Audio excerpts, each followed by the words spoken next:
గురుగారు భోగి రోజున గోదా రంగనాథుల కళ్యాణాన్ని నిర్వహిస్తారు కదా. ఆధ్యాత్మికంగా విశ్లేషించుకుంటే ఈ గోదా రంగనాథుల మూర్తిమత్వాన్ని మనం ఎలా సమన్వయం చేసుకోవాలి? దేవుడికి అసలు కళ్యాణం ఎందుకు జరిపిస్తాం?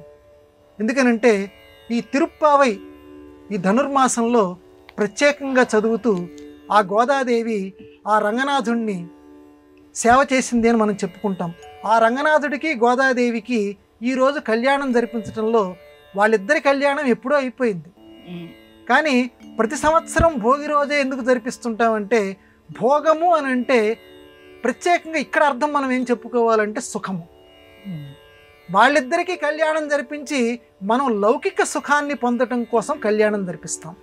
అంతేగాని అది ఒక గోదాదేవి అనేటువంటిది ఒక విగ్రహం అని చెప్పి, రంగనాథుడు అనేటువంటిది ఒక విగ్రహం అని చెప్పి, మన మానవ సంప్రదాయాల్లో తాళిబొట్లు తలంబ్రాలు ఈ పోయటంలో ఉద్దేశం ఏంటంటే, మన మానవ కళ్యాణంలాగా వాళ్ళ కళ్యాణం జరిపించడంలో ఉద్దేశం ఏంటంటే లోకానికి కళ్యాణం చేకూర్చడం కోసం. ప్రధానంగా మనం అది గమనించాలమ్మా. ఇప్పటికీ కూడా క్షేత్రాల్లో దేవుడికి కళ్యాణం జరిపిస్తూ ఉంటారు. ప్రతిరోజు కూడా కళ్యాణోత్సవం చేస్తూ ఉంటారు. వాళ్ళకి ఎప్పుడో వివాహాలు అయిపోయినాయి. మనం ప్రత్యేకంగా ప్రతిరోజు కళ్యాణం చేయించడం దేనికనంటే లోక కళ్యాణం కోసం. కళ్యాణం అనేటువంటి పదానికి అర్థం ఏంటంటే శుభము. కళ్యాణ ఆహ్వానోత్సవ శుభపత్రిక. కళ్యాణం అంటే మా ఇంట్లో శుభం జరగబోతోంది, మీరందరూ వస్తే ఇంకా అధికమైనటువంటి శుభం జరుగుతుంది. అందువల్ల కళ్యాణం అనే పదానికి శుభం. ఇక్కడ మన మానవ లోకపు కుటుంబాల్లో జరిగేటువంటిది కేవలం మన కుటుంబానికి మాత్రమే శుభం. దేవుడి పెళ్ళికి ఊరంతా పెద్దలు అని ఒక సామెత ఉంది. కాబట్టి దేవుడి పెళ్ళి రంగనాథుడిది గోదాదేవిది దేవుడి పెళ్ళి.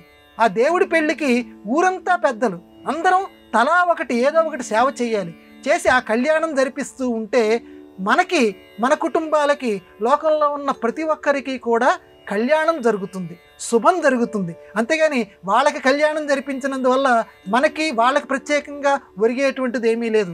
మనకి మాత్రమే ఉపయోగం, భక్తులకి మాత్రమే ఉపయోగం. దేవుడికి సుప్రభాతం పాడితే దేవుడి సుప్రభాతం కోసం కూర్చోాలా, మనకి మేలుకొల్పు. ఎప్పుడు అలా అన్వయించుకోవాలి. అంటే మనలో ఉండే మంచితనాన్ని పొద్దున్నే మేలుకొల్పాలి. వెంకటాచలపతే అని చెప్పి ఆ పేరు చెప్పుకొని స్వామి నాలో మంచి గుణాలు లేపు అని మనల్ని మనం ప్రోత్సహించుకోవటం కోసం, మనలో ఉండే మంచితనాన్ని మేల్కొల్పటం కోసం సుప్రభాతం పాడతాం. దేవుణ్ణి మేల్కొల్పటం కదా, ఆయన ఎప్పుడు జాగరూకుడై ఉంటాడు. అలాగే కళ్యాణం జరిపించడం కూడా మనకి కళ్యాణం జరిపించుకోవటం కోసం.